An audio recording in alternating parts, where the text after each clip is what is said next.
신명기는 모세의 세 번의 설교 그리고 마지막 모든 설교를 정리하는 모세의 노래로 구성되어 있습니다. 오늘부터 새벽 기도의 시간에 묵상하게 될 내용은 이 신명기 마지막 부분에 나오는 모세의 노래입니다. 오늘 이 노래의 앞부분을 한번 같이 살펴보도록 하겠습니다. 본격적으로 그 내용에 들어가기에 앞서서 한번 짚고 넘어가야 할 부분이 있습니다. 성경에 나타나는 노래나 시를 보면 그 형식에 대해서 우리가 먼저 생각해야 할 점이 있습니다. 바로 노래라는 형식의 특징입니다. 노래는 어떠한 장점이 있는고 하니 기억하기 쉽게 하는 장점이 있습니다. 제가 이제 신학대학원을 들어가려고 할 때에 그 시험을 보거든요. 이제 시험 과목 중에 성경이 있습니다. 이제 성경 항목이 이제 구약 100점, 신약 100점 이렇게 되어 있는데 각 과목당 20점씩 할당되어 있는 부분이 암송 구조를 적는 부분이에요. 마지막 5문제씩이 한 문제당 보통 우리 암송 구절이 140개거든요. 개수가 저희 이제 신대원 시험을 준비할 때 140개에서 140여 개인데 한 문항당 뭐 한 절만 나오는 경우도 있지만 2절짜리, 3절짜리 혹은 이제 10절짜리로 되어 있는 게 있어요. 이제 그런 게 140개가 있는 거예요. 그게 이제 필수 암송 구절로 이렇게 미리 나와 있습니다. 그럼 이제 신학대학원을 준비하는 학생들이 그걸 다 암송을 하거든요. 마지막에 항상 구약 시험 문제를 풀고 마지막 5개가 나오는 암송 구절을 적어야 돼요. 적는데 이제 우리식으로 표현하자면 토시 하나가 틀리면 틀리는 거예요. 이제 우리 성경 말씀 헷갈리는 부분이 있잖아요. 뭐뭐 하실지어다, 뭐 지이다, 뭐 인이라, 뭐 이렇게 다 뒤에 다른데 그게 이제 헷갈릴 수 있는데 그런 것도 틀리면 틀려요. 한 글자라도 틀리면 틀리거든요. 이제 그걸 완벽하게 외워야 되는데 어떻게 외워도 꼭 틀리는 거예요. 토시가. 이거는 신구약 140문항은 이미 문제가 다 나와 있는 거잖아요. 내가 이제 외우기만 하면 무조건 맞는 거니까 그거를 막 달달 외우는데도 항상 자가 테스트를 한다고 연습을 하면서 막 써서 이렇게 연습을 해요. 149절을 아침부터 앉아 노트에 계속 적는 거예요. 쫙 외운 거가 적고 채점을 합니다. 그러면 꼭 틀려요. 한 토시씩. 그러면 열심히 외운 보람이 없잖아요. 그래서 이제 이걸 준비하는 전도사님들이 어떤 방법을 택했느냐? 그 149절을 다 노래로 만듭니다. 우리 뭐 찬송가 곡조에다가도 붙이고 또 동요 곡조에다가도 붙이고 가곡에다가도 붙이고 이렇게 해가지고 그거를 다 노래로 만들어서 부르는 거예요. 그렇게 불러서 외우면 토시가 하나도 안 틀려요. 다 외워서 다 쓰는 거예요.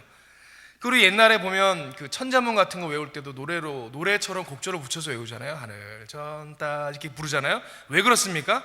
기억하기 쉽게 하려고, 오래도록 불리워지도록 하기 위해서 그렇다라는 것입니다. 중요한 내용, 오래도록 이어져야 하는 내용들은 노래로 만들어서 후손들이 계속해서 부르게 했다라는 것입니다. 오늘 본문도 그런 특성에서 벗어나지 않습니다. 31장 30절입니다. 그리고 모세가 이스라엘 총회에서 이 노래의 말씀을 끝까지 읽어 들리니라. 모세가 그의 마지막 설교를 마무리하면서 이 노래를 모든 이스라엘 백성 앞에서 끝까지 읽었다라는 것입니다. 그리고 우리가 오늘 다루지는 않고 다음에 다룰 내용이지만 이 노래가 끝나는 부분을 잠시 미리 살펴보도록 하겠습니다. 32장 44절부터 46절입니다. 모세와 눈의 아들 호세아가 와서, 여기서 이제 호세아는 여호수아죠. 호세아가 와서 이 노래의 모든 말씀을 백성에게 말하여 들리니라. 모세가 이 모든 말씀을 온 이스라엘에게 말하기를 마치고 그들에게 이르되 내가 오늘 너희에게 증언한 모든 말을 너희의 마음에 두고 너희 자녀에게 명령하여 이 모든 율법의 말씀을 지켜 행하게 하라. 너희 자녀에게 명령하여 이 모든 말씀을 지켜 행하게 하라 그랬습니다. 대대손손 이 말씀을 기억하여 지키라 그렇게 말하고 있는 것입니다. 그러면 모세가 이 신명기를 정리하면서 마지막에 부른 이 노래의 내용이 무엇이냐, 도대체 무슨 내용이길래, 무슨 말씀이길래 이리 중요하게 기억하고 지키라고, 대대손손 불리게 하라고 말하고 있느냐. 오늘 읽은 본문을 그 내용상의 구조를 따라 정리하면 크게 세 부분으로 나눌 수 있습니다. 차근차근 한번 살펴보도록 하겠습니다. 첫 번째 파트입니다. 1절에서 3절입니다. 1절에서 3절을 한 줄로 요약하면 그렇습니다. 하나님은 하나님의 백성이 완전히 실족하는 것을 바라지 않는다는 거예요. 실족하지 않기를 바라신다라는 것입니다. 1절에 보니까 그래요. 하늘이여 귀를 기울이고 땅이여 내 말을 들으라. 그렇게 지금 모세가 이야기합니다. 우리 유대 율법에 보면 모든 약속이나 계약이나 언약과 같이 중요한 것들은 반드시 둘 이상의 증인을 두도록 했습니다. 지금 모세가 이 노래를 부르면서 이 노래가 얼마나 중요한 내용인지 둘의 증인을 둘을 증인 삼아 이 말씀을 증거하고 있는데 그 둘의 증인이 누구죠? 하나는 하늘이고 하나는 땅이라는 거예요. 세대가 변하고 시대가 변하고 상황이 변하고 여러 가지 다 변하겠지만 변하지 않는 존재가 있어요. 하늘은 변하지 않고 땅은 변하지 않는다라는 거예요. 이 변하지 않는 두 존재를 증인 삼아 이 지금 말씀을 전한다라는 거예요. 이 노래를 끝까지 읽어드린다라는 거예요. 이 변하지 않을 이 말씀 너희들이 끝까지 기억하라, 그런 의미가 있습니다. 2절에 보니까 그래요. 내 교훈은 비처럼 내리고 내 말은 이슬처럼 맺히나니 연한 풀 위에 가는 비 같고 채소 위에 단비 같도다. 여기 보면 비의 네 가지 형태가 나옵니다. 그죠? 비, 이슬, 가는 비, 단비. 이게 뭐 각각이 중요한 의미다 이렇게 보기보다는 이 히브리 그 노래들이 갖는 특징이에요. 그 의미, 주고자 하는 의미를 강조하려고 할 때에 이렇게 이제 다른 단어들을 반복해서 표현합니다. 결론은 뭐냐면 지금부터 하는 말은 무슨 말이냐? 생명을 살리는 말이다, 이런 말입니다. 이런 비가 내려지면 생명이 살아나죠. 씨앗에서 싹이 트고 시들었던 풀들이 다시 생생해지고 생명이 살아난다라는 거예요. 오늘 내가 너희에게 주는 교훈은 무엇이냐? 생명을 살리는 말이다. 그렇게 이 모세가 이야기하고 있는 것입니다. 그러면서 3절은 이 생명의 말씀의 주체가 되시는 여호와 하나님의 위엄을 찬양합니다. 핵심을 정리하면 그렇죠. 지금부터 여호와 하나님의 말씀을 전할 것인데 이 말씀은 생명을 살리는 말씀이다. 지금 모세가 마지막으로 노래의 형식으로 전하는 이 말씀이 어떤 말씀이라고요? 생명을 살리는 말씀이다. 생명을 살리기 위해 이 노래를 전한다라는 것은 어떤 의미가 있습니까? 앞으로 너희들이 살아가다가 생명이 사라졌을 때, 너희들의 삶 가운데 죽음이 도래했을 때 이 노래가 너희를 살릴 것이다. 여러분, 생생하게 살아서 팔딱거리고 있는데 무슨 생명의 말씀이 필요하겠어요? 쇠했을 때, 생명을 잃게 됐을 때, 죽음 가운데 있을 때, 그럴 때 이 노래를 기억하라는 거예요. 이 생명의 노래를 기억하라는 것입니다. 여러분, 성경이 말하고 있는 생명이 사라지고 죽음이 임하는 때는 언제입니까? 우리가 하나님으로부터 분리될 때입니다. 하나님의 백성이 하나님을 떠나서 살게 될 때, 그때가 생명이 사라진 때요, 죽음의 때요, 바로 그때가 이 생명의 노래가 기억되어야 할 때이고 이 생명을 살리는 노래가 다시 불리어져야 할 때다라는 것입니다. 그러면 1절에서 3절까지에 나타나고 있는 메시지가 보이시죠? 하나님께서 모세를 통해 이 노래를 끝까지 읽게 하시고 이스라엘 백성이 대대손손 기억하여 부르게 한 이유가 뭐라고요? 하나님의 백성인 이스라엘이 하나님을 떠나 완전히 실족하는 것을 막기 위한 하나님의 조치였다라는 것입니다. 그래서 우리는 이러한 하나님의 마음, 하나님의 성품 기억할 필요가 있습니다. 내가 죄 중에 있을 때 하나님을 떠나서 살아가는 상황이 발생해서 실족하고 어둠 가운데 있게 되는 순간이 올지라도 이스라엘 백성들과 같이 오늘 우리가 읽은 이 노래를 기억해야 한다라는 것입니다. 아, 그렇지.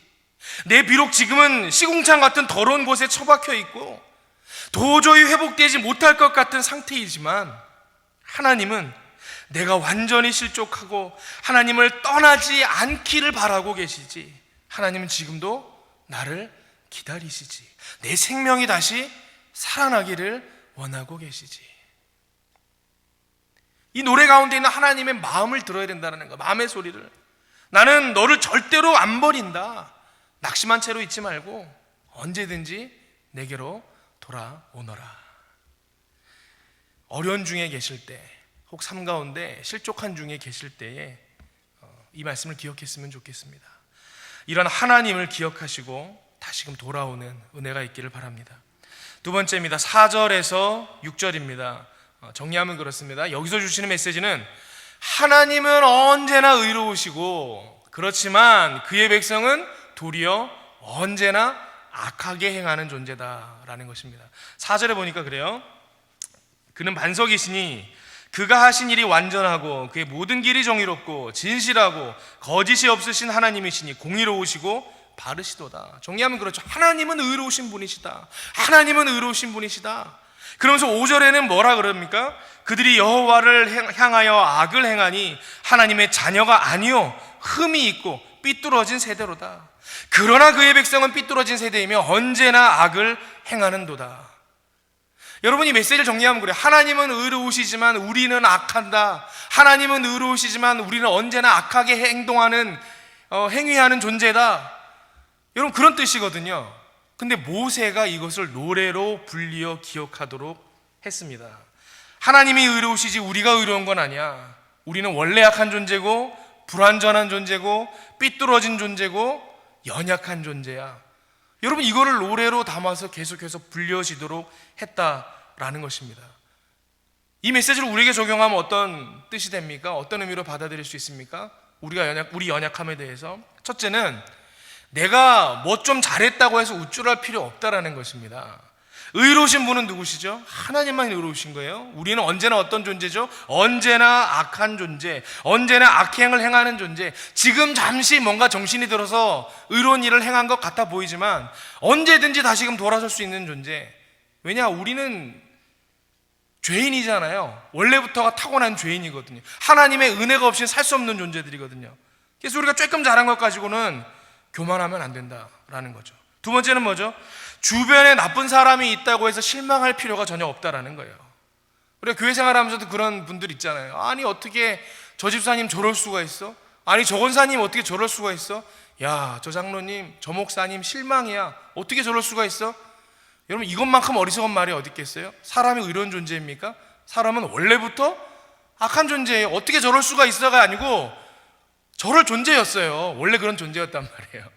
그게 뭐 직분과 관계없어요. 신앙생활 얼마나 오래 했냐 관계없어요. 우리가 원래 죄인이기 때문에 원래 죄 짓는 존재입니다. 그렇게 살 수밖에 없다라는 거예요. 그래서 주변에 누군가 실수하고 넘어지고 우리가 이해할 수 없는 행동을 하더라도요, 절대로 실망하거나 실족하실 필요가 없습니다. 인간은 원래 그런 존재다라는 것입니다. 세 번째, 이것을 다시 나한테도 적용할 수 있겠죠. 나도 마찬가지라는 거예요. 우리가 때때로 죄를 짓게 되거나 스스로 하나님과 떨어져서 낙심하는 순간이 옵니다. 내가 이런 죄를 졌으니 이제 나는 끝인가 봐. 그렇게 생각할 필요가 역시 마찬가지로 없다라는 거예요. 지금 그거 잘못해서 내가 끝장난 게 아니고 나는 원래 존재가 끝장난 존재라는 것, 태생부터가 끝장난 존재라는 것입니다. 나에 대해서도 실망할 필요가 없습니다. 우리는 모두가 원래부터 죄인이고 나 역시 죄인인 것입니다. 그러나 말씀이 거기서 끝나지 않죠. 6절에 뭐라고 되어 있습니까? 어리석고 지혜 없는 백성아, 여호와께 이같이 보답하느냐? 그는 내 아버지시요 너를 지으신 이가 아니시냐? 그가 너를 만드시고 너를 세우셨도다. 그럼에도 불구하고 계속 그리 살면 안 된다, 그렇게 말씀하고 있습니다. 그러면서 말씀하기를 하나님은 나의 아버지시다, 그렇게 이야기합니다.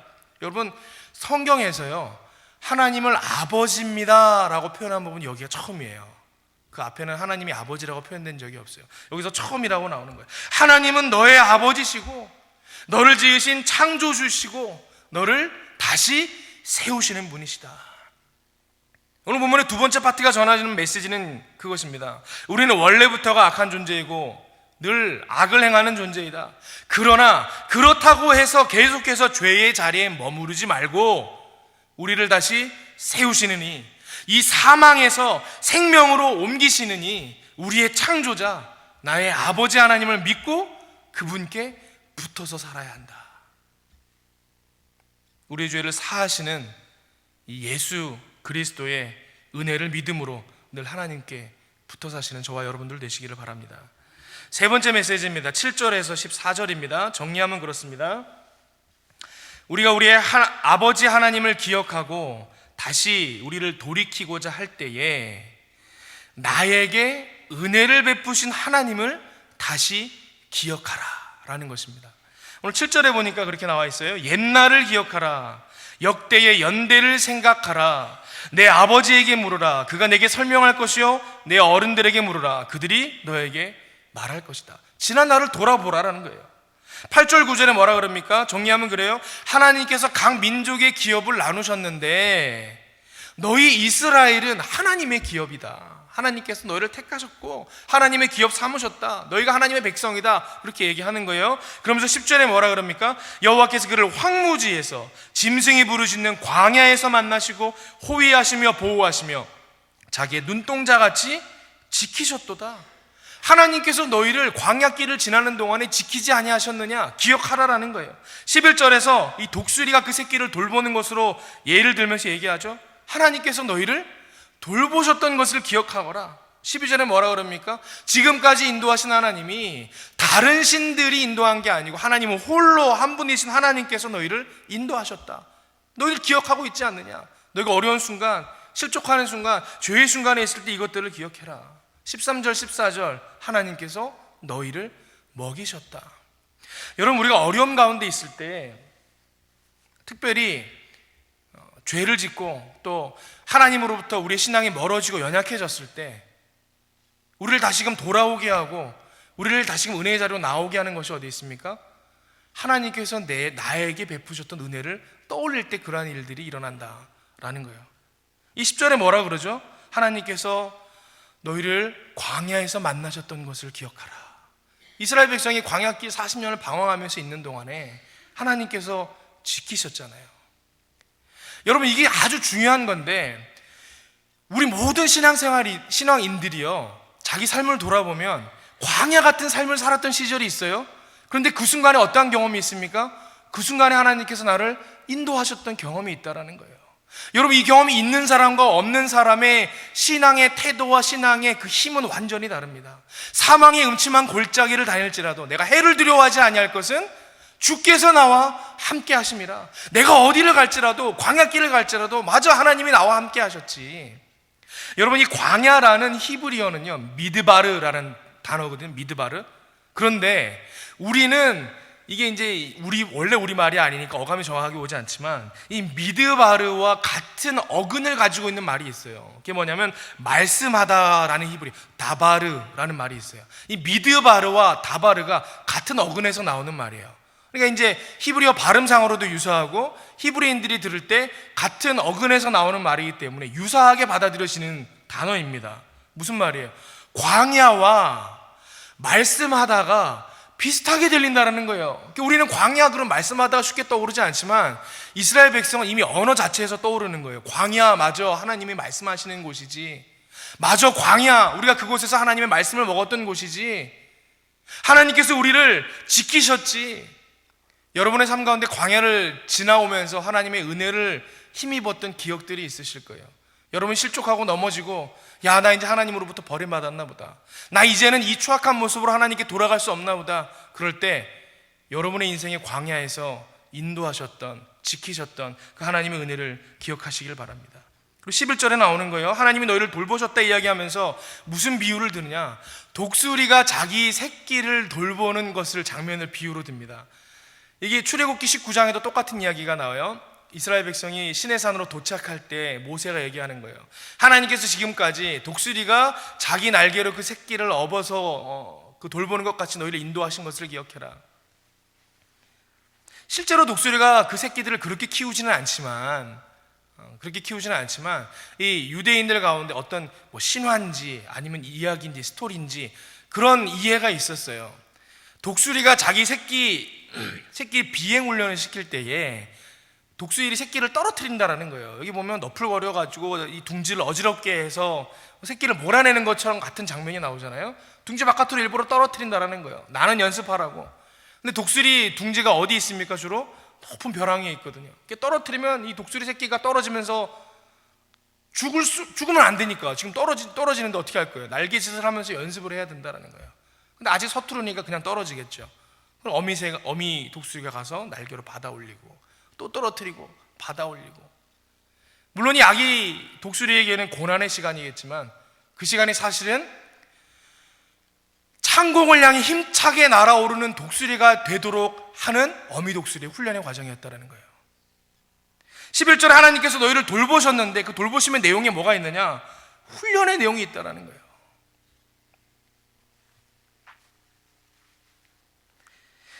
제가 목회의 길을 걸어오면서 언제나 힘차게 걸어오기만 했겠습니까? 때때로 소명이 의심될 때가 있고 지치고 낙심되면 이 길이 가는 게 맞나? 하나님께 정말 나 여기 부르신 거 맞을까?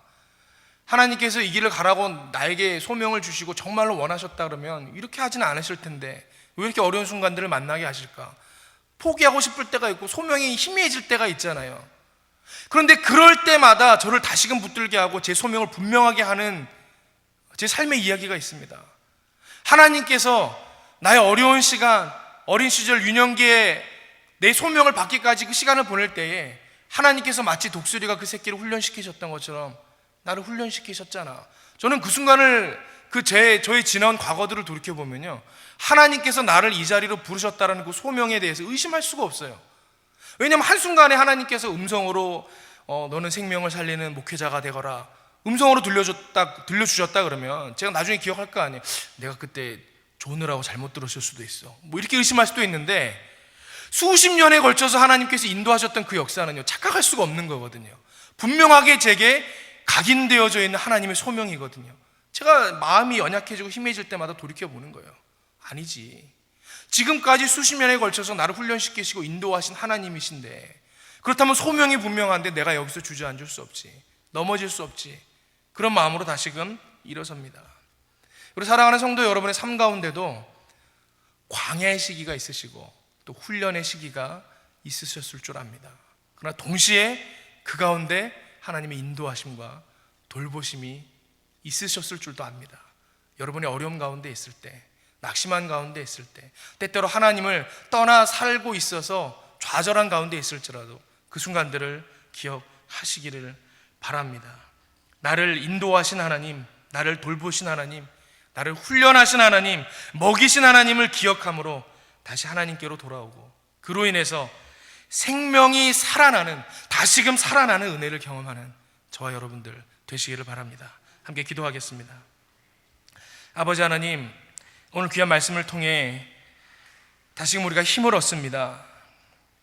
우린 연약하여 언제나 죄를 짓고 악을 행하고 하나님을 떠나서 사는 존재들이지만, 그럼에도 불구하고 하나님 다시 돌아오라 말씀하시고, 내가 기다린다 말씀하시고, 내가 너에게 베풀었던 은혜를 기억하라 말씀하심에 우리가 그 말씀을 붙듭니다.